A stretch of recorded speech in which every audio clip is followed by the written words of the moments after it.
நாட்டில் தற்போது தங்க நகைகளை கொள்ளையிடும் நடவடிக்கை தீவிரமடைந்துள்ளதாக தெரிவிக்கப்படுகின்றது.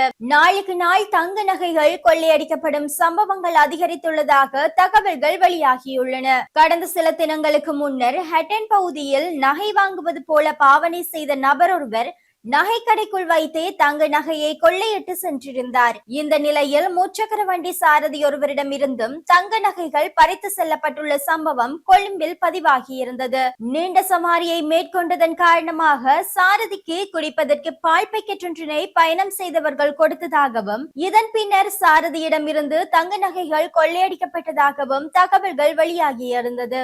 கடந்த நாட்களில் இதுபோன்ற பல சம்பவங்கள் பதிவாகியுள்ள நிலையில் பொதுமக்கள் மிகுந்த அவதானத்துடன் இருப்பது அவசியமாகின்றது. பொது இடங்கள் உள்ளிட்ட இடங்களுக்கு செல்லும் போதும் போக்குவரத்தின் போதும் வீடுகள் அல்லது தனிமையில் இருக்கும் போதும் மிகுந்த அவதானத்துடன் செயல்படுமாறு வலியுறுத்தப்படுகின்றது. இது போன்ற கொள்ளை நடவடிக்கைகளில் ஈடுபடுபவர்களால் உயிருக்கும் ஆபத்து ஏற்படக்கூடும் என்ற அடிப்படையில் முன்னெச்சரிக்கையோடு செயல்படுமாறு அறிவுறுத்தப்படுகின்றது.